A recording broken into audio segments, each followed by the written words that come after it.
Hello again and welcome to another Stu's Music Quiz. This week we are in 1997. So all of you out there who've got a bit of a 90s thing going on should do well this week. As usual, 30 questions. At the end of the quiz, I will give you the answers. See how well you've done. These should cover a range of different genre, some singles, some albums, pop stuff, all kinds of ideas. So give it your best go, and hopefully at the same time, if you enjoy it, think about donating a little bit of money to the address at the bottom of the page all the way through. My Just Giving page, Assisting Young Minds UK. Okay, let's get going with a bit of trivia. And one of my favourite questions of any of our quizzes so far. Here we go. Which 1997 hit was track 2 on its album, single number 2 to be released from that album, reached number 2 in the UK chart, and was exactly 2 minutes long? The 1997 hit that was track 2 on its album, single number 2 to be released from that album, reached number 2 in the UK chart, and was exactly 2 minutes long. Just a reminder, I'll move through these quite quickly, but it's not cheating. Trust me, it's not cheating for you to pause at any point if you need a little bit of longer time on it. Okay, let's move on to question number 2. A little bit of a longer one here, so hope you follow me here. Right. In November and December, for only the 3rd time in UK chart history, 3 consecutive number ones sold 1 million copies. The first 2 were Barbie Girl by Aqua, then The Perfect Day BBC charity record. But I'm going to ask you the third one. Which novelty record, the biggest selling hit ever by a non-human group, succeeded it? There's a lot of info there, isn't it? And apologies if you're listening to this from America or wherever. It might seem like all this is very UK based, but I know you know these people. I know you know this group, even if you didn't know they reached number 1 in the UK. So there we go. 3 consecutive number ones sold 1 million copies, only the 3rd time it's ever happened. Barbie Girl was succeeded by A Perfect Day BBC charity record. I want you to name the 3rd one. A novelty record, the biggest selling hit by a non-human group. Okay, slightly less complicated. Will Smith released his debut album this year, but in the UK, it caused some sniggers due to its title. So what was it called? What was that title? Will Smith released his debut album this year, but in the UK, it caused some sniggers due to its title. What was that called? A little bit of giggling going on there. Okay, a few trivia ones to open. Let's get on to some lyrics here. I'm going to give you some lyrics from a 1997 hit, and all you've got to do is fill in the blanks. Okay, you'll get it there. Right, here we go. Mama tells me I shouldn't bother, that I ought to stick to another man, a man that surely deserves me, but... Now, those asterisks there, unless I've miscounted, are the exact number of letters in each word that go with it afterwards. Mama tells me I shouldn't bother, and I ought to stick to another man, a man that surely deserves me, but... On to number 5. Looks ridiculous, but if you think about it, I'm sure you'll get it. Blank, badoo-ba-dop, badoo-bop, badoo-ba-dop, badoo-bop, badoo-ba-bop, badoo. Oh yeah. Badoo-ba-dop, badoo-dop, bop, badoo-ba-bop, badoo-pop, badoo-ba-dop, badoo. Oh yeah. Fill in the missing word from one of the biggest hits of 1997, both sides of the channel. Right. Not channel, both sides of the Atlantic, sorry. I don't think it was a big hit in France. Okay, number 6.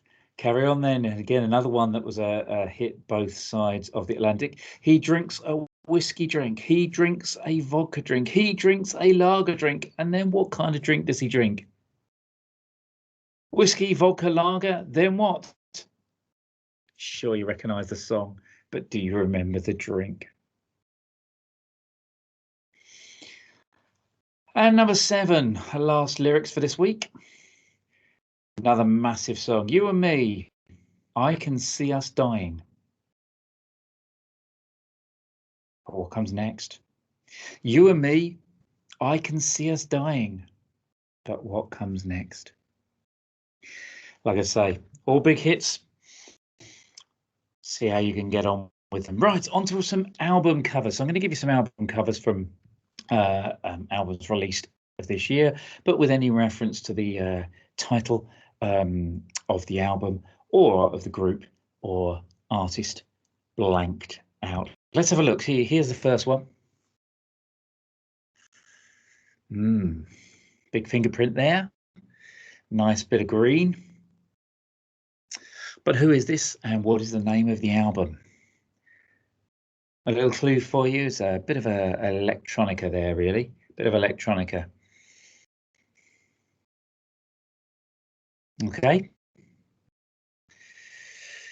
But a very different genre for number 9. Now, there are only the yellow circles within the yellow circles are mine there. They already have yellow circles on their faces, those two. But which group is this and what is the name of the album? Bit more grungy, rocky type going on here. And number 10, moving into the slightly more indie world. What's the name of the group? And what's the name of the title? What's the name of the title? What's the title of the album? It's been a long week.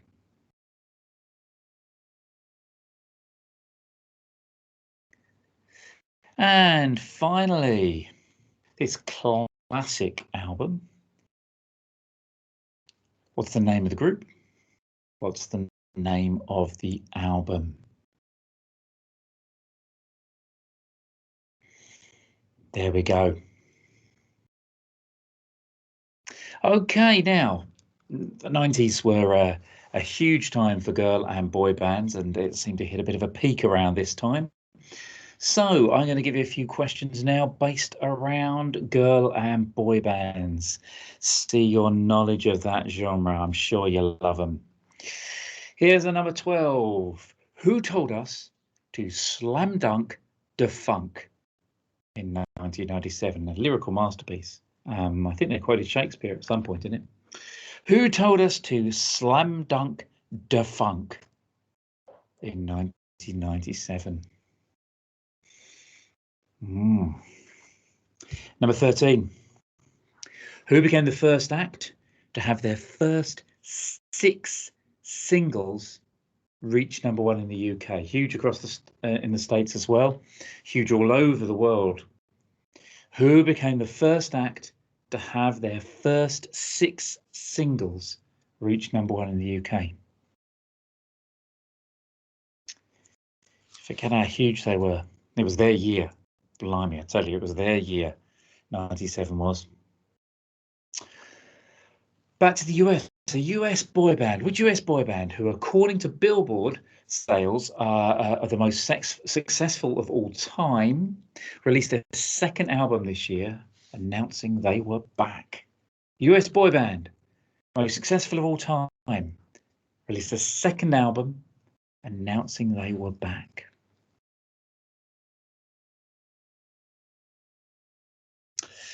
And number 15, an R&B boy band who released their third album called Evolution this year, but then self-destructed during the subsequent tour. Various illnesses, injuries, arguments.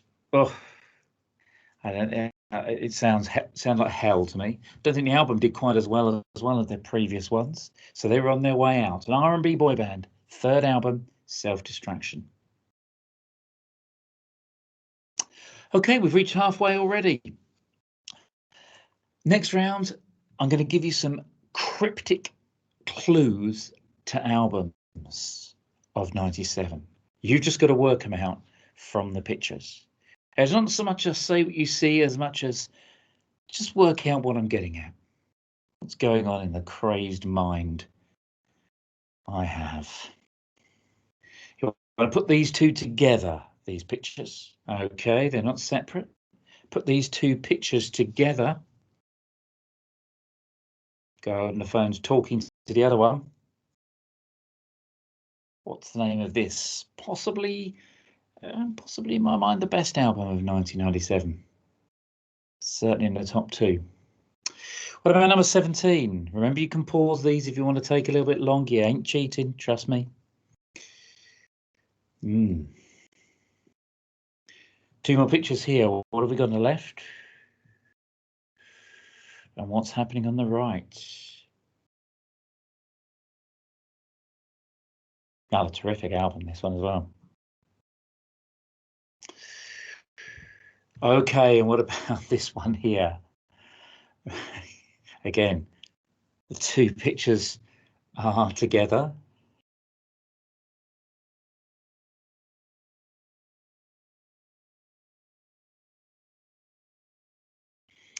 My last Cryptic albums here. What and what? What and what?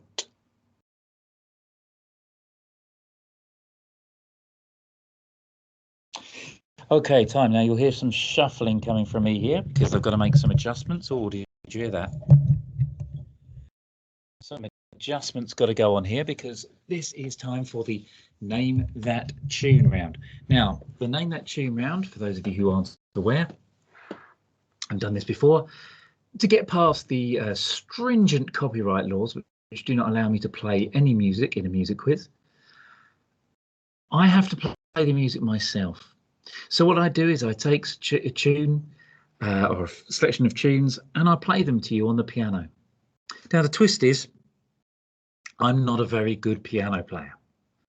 And of course, a lot of these aren't meant to be heard on the piano. Now we've got a bit of a twist further this week because Name That Tune is not Name That Tune this week. It is Name That Sample. I am going to play you, and we're right in the hip hop legendary stage here in 97, aren't we? I'm going to play you 5 samples, each of them from big hits in 97. Okay, each of them from big hits in 97. You've got to name the hit that used this sample. Now, surprisingly, this has turned out to be one of the most difficult ones for me to play. So not all of them, first one isn't. So bear with me as we're going along. So remember, I'm going to play you a piano version of the sample. You tell me the hit. Okay, so number 20, starting from here.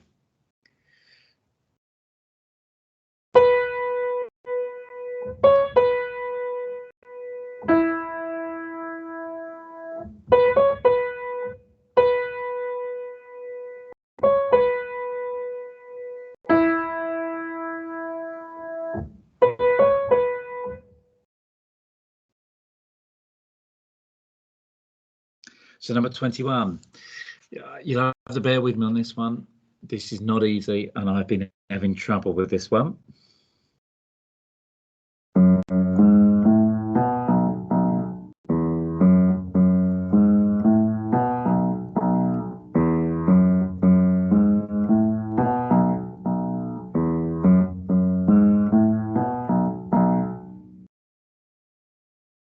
There you go.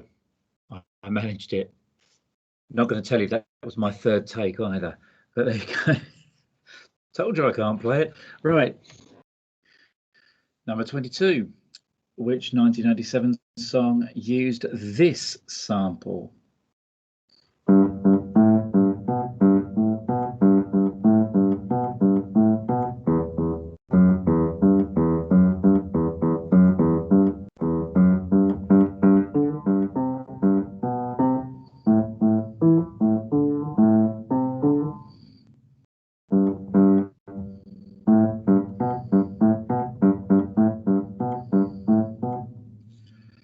better pauses in that, but that one took 4 goes to get right. So you'll have to cope with that one as well as it goes. Right. Right, now number 23 then. Which 1997 song, disastrously for itself, used this sample?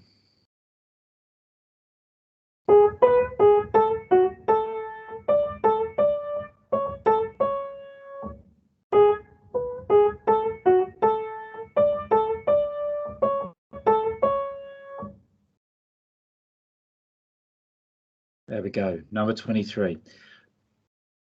Okay, and on to number 24. Again, another big hit in 1997, used this sample.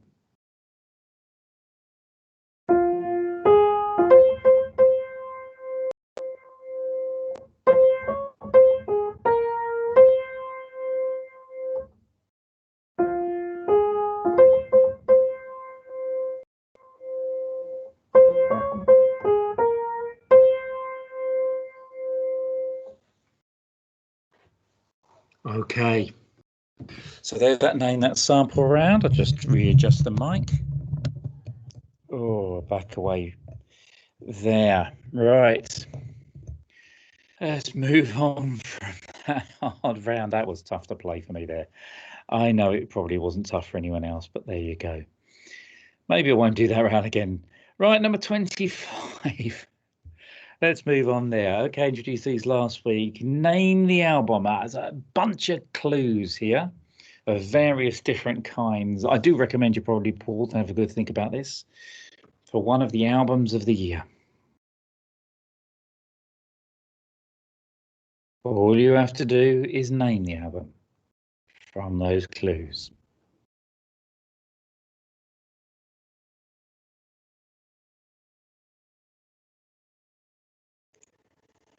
Okay, and another name that album. Another album, big release at the time. A variety of visual and wordy clues there for you. Some lyrics. What is that album?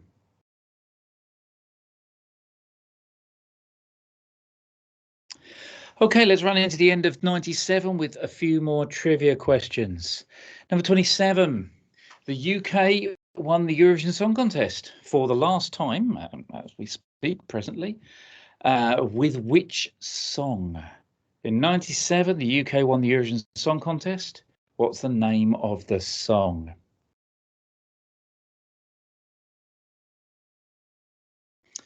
Number 28, Paul McCartney released his 9th solo album, the wonderful Flaming Pie.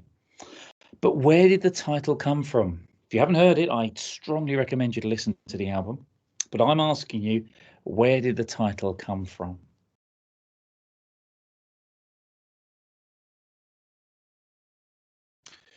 Number 29, what was unusual about the stay in the charts, the UK charts, of the Pet Shop Boys, A Red Letter Day?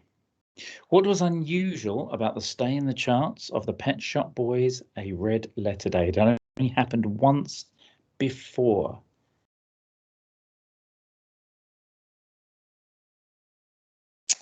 And finally, here's a little who for you. Somebody had a good year in 97, celebrated his 50th birthday with a birthday bash concert at Madison Square Gardens, received a star on the Hollywood Walk of Fame, and released his 20th studio album. Who was that? Okay, so 30 questions. Hope you've done all right. Let's find out how well you've got on with the answers. And a reminder once more that the reason I do these quizzes is because I'm trying to raise money for Young Minds UK, a charity that I have a great deal of feeling for. Worked with youngsters, teenagers in particular, all my life. And I feel very, very strongly about the struggles they go through at the moment, particularly in terms of their mental health.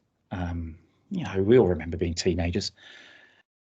but the difficulties on top of them at the moment, and particularly in the last year or so, have been horrendous. So Young Minds UK do a wonderful, wonderful job. So please, please, please, just whatever little you can spare, go along to my Just Giving page and help me raise some more money for them. Some more money for them going into the 1997 things. We'll get to that in a minute. Right, let's start off. The 1997 hit that was track 2 in its album, single number 2 to be released from that album, reached number 2 in the UK charts and was exactly 2 minutes long, is of course Song 2 by Blur. Yes, what a good question that is. Remember all that and go back to all of the others. Right, let's go to number 2.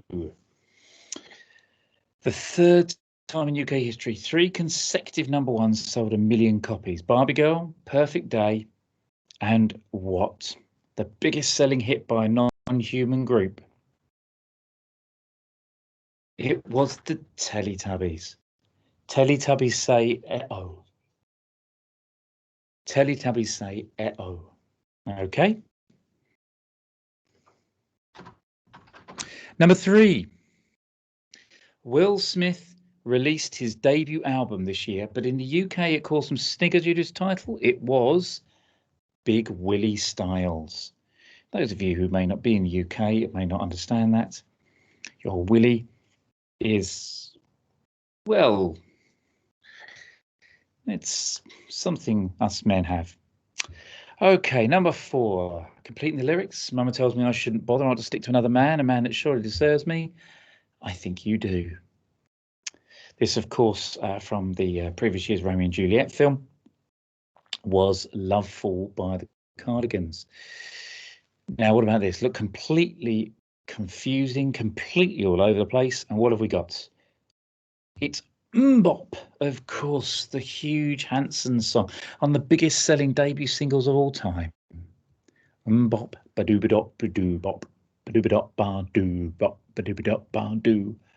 Oh, yeah. Now, I'm sure many of you recognised Tub Thumping here by Chumbawamba. He drank a whiskey drink, he drinks a vodka drink, he drinks a lager drink, he drinks a cider drink. Did you remember the order? Hopefully you did. And finally, this is no doubt, of course, with the imperious Don't Speak. You and me, I Can See Us Dying, aren't we? Of course, written by Gwen Stefani about the breakup of her relationship with the bassist in the band. I always think to myself, goodness me, it became the biggest hit. They played it all over the place. How must he have felt about hearing that all the time? Oh, something's gone off in my phone there. Apologies for that. Highly unprofessional. Right, what's this album cover? It's Stereolab and Dots and Loops. There we are. What about this one? Very different here. This is Green Day, of course, with Nimrod, their release from that year. What about this one? The indie band. This is Teenage Fan Club with songs from Northern Britain. We've had them on this before because they do very good album covers, they do. And here, well, I love this album. This, of course, is The Prodigy and Fat of the Land. Terrific, terrific album there. Really caught 1997, didn't it, there? And 96. Girl and boy bands. The band who told us to slam dunk the funk was Five. And by that, God, you remember Five? Wow. There was some talent for you. And what about the first act of the first 6 singles reached number 1 in the UK? It was the Spice Girls. The Spice Girls. Unbelievable. I managed to keep it to just one Spice Girls question. They also became the first ever UK female act, I believe, to go straight in at number 1 in the US. Something like that with Wannabe. Anyway, or to reach number 1. Massive, massive year. Everything happened to them that year. They pinched Prince Charles's bum as well, I believe. Right, and finally, the US boy band, the most successful of all time. Well, it was Backstreet Boys. Backstreet's back, remember? Yes, not that we thought they'd gone away very long, but there we are. The R&B band releasing Evolution, who self-destructed, was Boys II Men. And what about these cryptic albums then? What's going on here? There's a phone call. Who's it for? It's for the Boatman. Yeah, sorry about that. It's the Boatman's Call. Nick Cave. What an album. What an album. Deserves better than that. Really, doesn't it? But there you go. Oh well, maybe you'll like the next one more. What have we got here? Well, on the side, left-hand side, have we got ladies and gentlemen? And look on the right-hand side, what have we got? It's space, and there's two young people floating around. This is the masterful, ladies and gentlemen. We are floating in space by Spiritualized. I like this one. It's a Grey Lantern, and they're running away in fear because it's the attack of the Grey Lantern. Manson's opus magnus from that year. 19, it was the colour and the shape of the Foo Fighters. Colour around the tape and the shape of the triangle. You get it like that. Okay, name that sample. The first one was Mo Money Mo Problems by the Notorious B.I.G. Obviously, the sample I was playing to you was Diana Ross, I'm Coming Out. And I was just playing a bit that's used there repeatedly there. The second one you might well have recognised, if my playing allowed it. You might well have recognised the bass line from The Name of the Game by ABBA, which was used in Rumble in the Jungle by the Fugees, which I believe was promoting the documentary film. What a film that is as well. Okay, number 22. Took me a heck of a long time to play, but I managed it in the end. Was, of course, that constant bass line going over and over again from Every Breath You Take by The Police, which was used by I'll Be Missing You, Puff Daddy and Faith Evans. And the States, that was number one both sides of the Atlantic, that was, but number one in the States, and was replaced at number one by Mo Money Mo Problems. The unusual situation of a tribute song being replaced by a song by the person who was being sung about. One of those funny ones there. It was Bittersweet Symphony next, of course, famously. Poor old Verve. I mean, they did try and clear that sample. They honestly did. The sample that you heard, of course, is from The Last Time by Rolling Stones, but only from the orchestral version. So by Andrew Loog Oldham, who arranged that. And they went to the publishers of that orchestral version and got permission. But what they didn't do was get permission from the Rolling Stones company. Didn't realise they needed to. And of course, Alan Klein was still the man in charge and took a huge amount. Now, I've heard that 2 years ago that Jagger and Richards gave them back the rights to the song and removed themselves from there. So they now do earn money from Bittersweet Symphony because they got 100% of the royalties for all that time. You might say that's very grand of Jagger and Richards, but they didn't need the money, did they? Anyway, finally, of course, there was Men in Black. It was that Forget Me Not song from the end of the 70s, I think it was, wasn't it?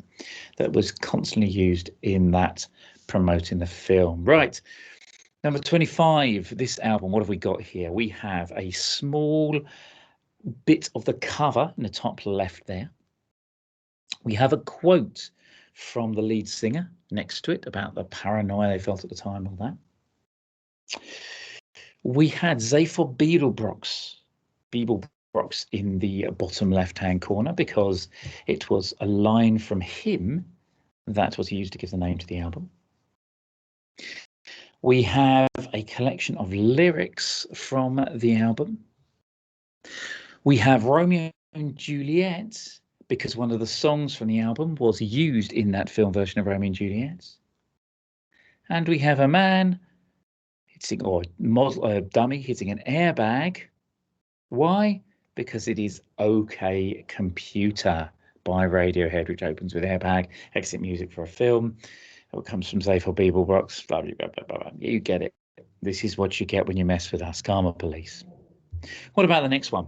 A little harder, this one, possibly. Well, what's going on the left-hand side? That's a bubble being popped. Meanwhile, on the top right-hand side, we have a discotheque next to a velvet dress, if you wear that. Underneath that, you might recognize that. That's the Playboy Mansion. And the bottom right, that's Miami.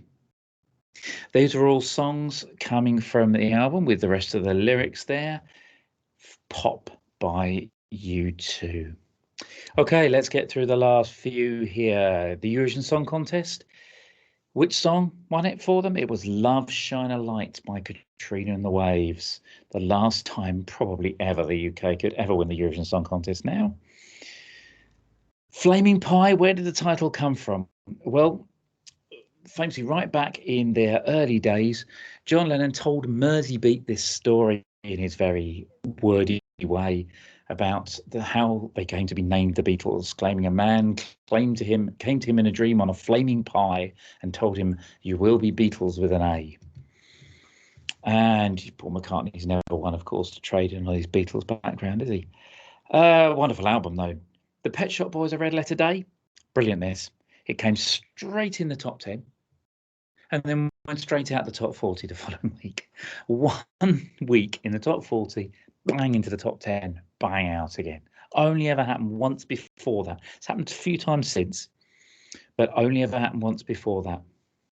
Finally, the 50th birthday was possibly the best one to give it away here, the 20th studio album. This was the wonderful and much missed David Bowie. How did you do? Please do contact me and let me go. Thank you let me know.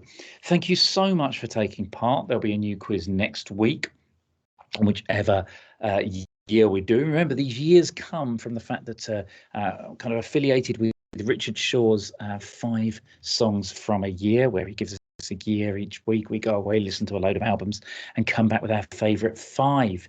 If you fancy taking part in that, follow my Twitter handle. You can find your way through, or go to the hashtag 5albums07. We've got until Friday of this week for it. Please do donate, as I've said to you before, and please subscribe to the channel as well. More subscribers, obviously, the more it helps me. And do send me a message on Twitter, please. I would love to hear how things are going. Constructive criticism, wonderful. Please do let me know if there's ways you feel I can improve it, things you've enjoyed, how well you've done. Love to hear from you. Thank you so much. Hope to see you again soon. Bye.